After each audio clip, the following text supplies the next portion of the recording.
everybody, and welcome back to another video. I know it's been a while, but here's an update on Dash and the trailer. Let's get started.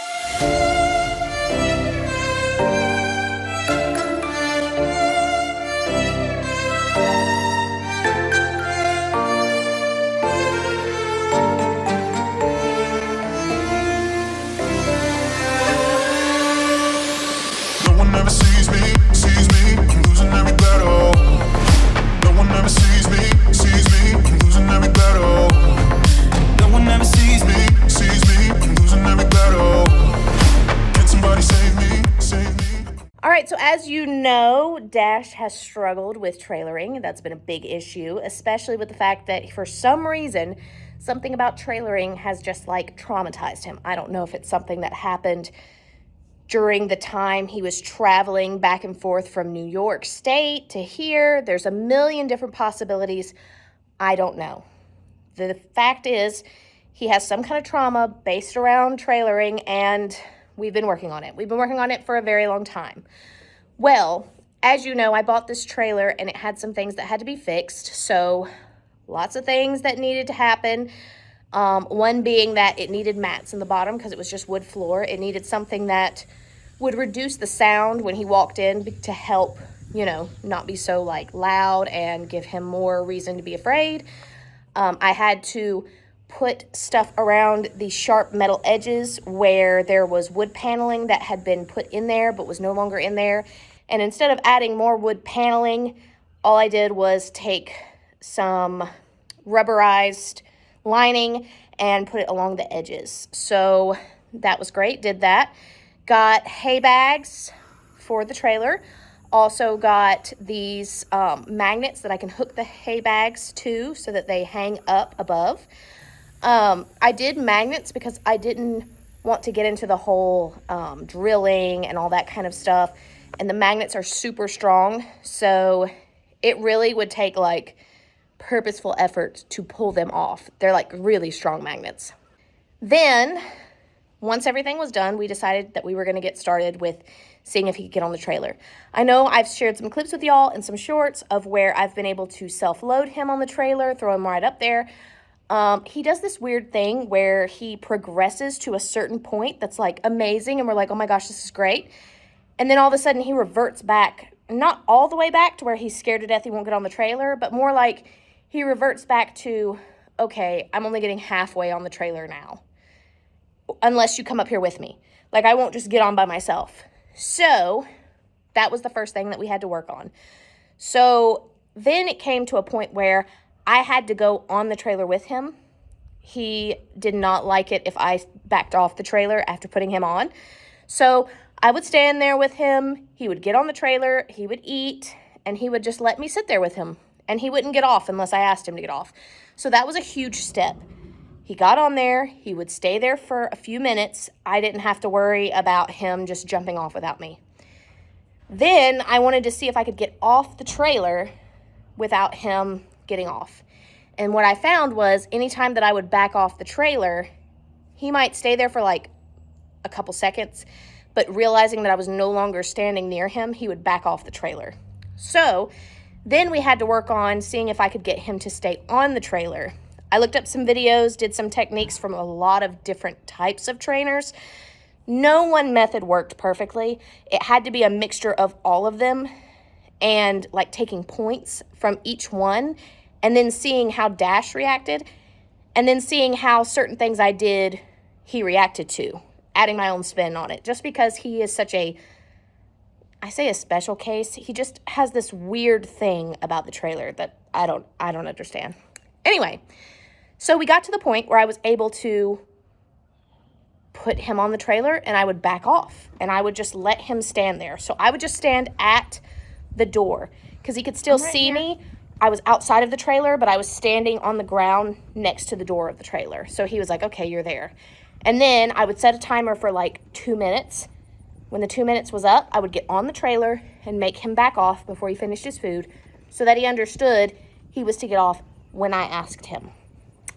After that, I started trying to see if I could move away from the back of the trailer. So I would walk to the other side around his butt because I was standing. So it's a 2-horse trailer, so you go straight in, and he would be on the right side, and I would stand at the door on the left side because that's how I would get in and out.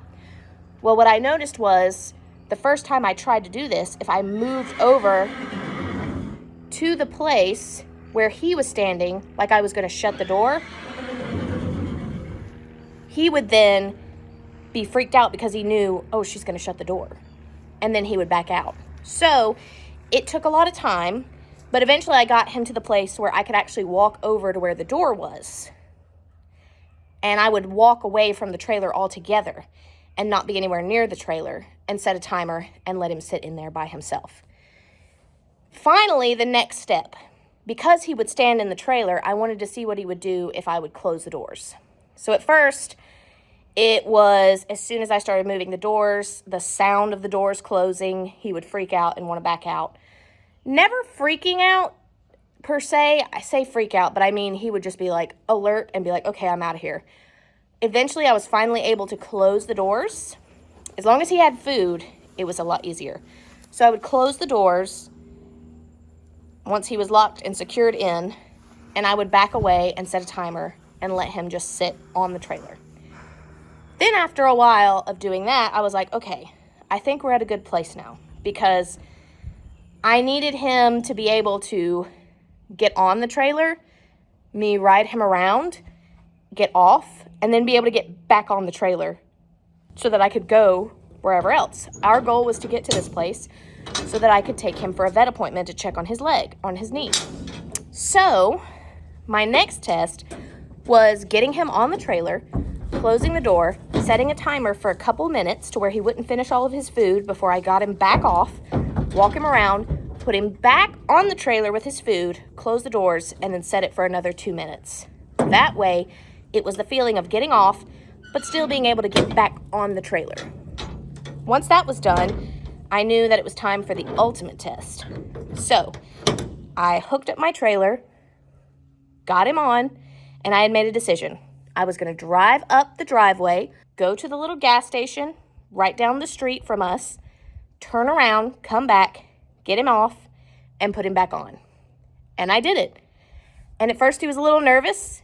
I have film of him in the back as I was driving. But he did get back on the trailer after I got him off, even though he had had that little ride. So I knew he was ready for the vet appointment. Then the vet appointment. So this was, he got on fine. Everything was perfectly good. I start driving off. The vet is only like 10 to 15 minutes down the road from us. So it's not that far. But it was a big deal. This is the first time that I've trailered him anywhere that's not just up the road in the gas station. So we go to the vet. He did great. I could tell he was a little nervous. I could feel him in the back moving around a little bit. He wasn't freaked out. He just was a little uneasy. But we made it to the vet. And of course, on this day, it would rain. That's just how it goes. We go to the vet. He gets x-rays on his knee. We check out everything. Turns out that arthritis is growing in a place where he has a really old fracture on his knee where he fell down. More than likely, this was in the same time that he fell and ripped the 2 joints in his hip.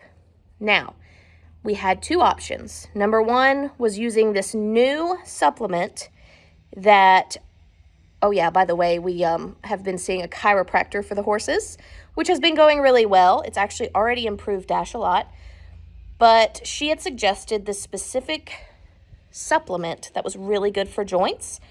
And so we've been using that. It takes a few months to kick in, as everything normally does.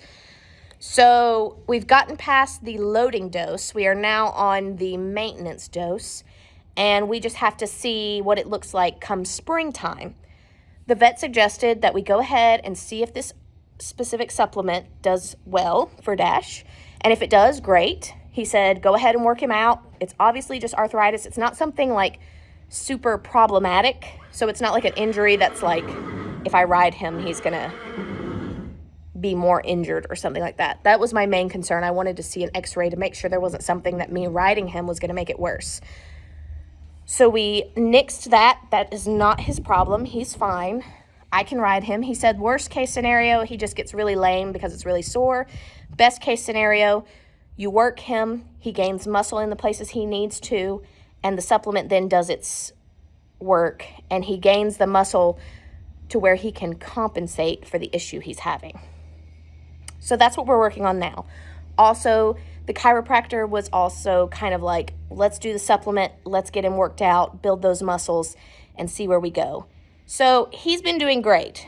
Now, if spring comes around and he's still having problems with that knee and he's not improving, then we go to our second option, which is a knee injection, which is kind of like just the whole thing we do with arthritic horses. And it would be something that's like, you don't do it like constantly. You do it one time and then you watch and you keep them lubricated as far as keep supplements in them, and also just keep them in work, and that should help him a lot. So we have a lot going on. Dash is slowly improving. I've been riding him time to time. The biggest problem lately has been the weather. The weather has been crazy and weird. It's either been pouring rain, freezing cold and snow, and then, of course, as soon as it's nice, my whole family gets sick, and I can barely even come out here long enough to feed them. So it's been a lot. We've been trying to work in between it, but we're hoping that with all of this stuff we're doing for Dash, he will continue to improve. Bella's doing great. Really, we just hit a year with me and Bella, which is a big deal. She's been doing great. We've really bonded, and really right now we're just learning each other. We're learning how each other works and how each other functions, and lots of different riding stuff and learning what stuff's good for her. And the chiropractor's come out to see her, and she's doing good. She's got a little thing going on with her hock that it's not bad. It's more like she's got a little arthritis. I mean, she's not, a little baby girl. She is a woman. So she is mature, so she can have some arthritis. So the big thing we're doing right now is just working on strengthening up that hock, keeping track of it.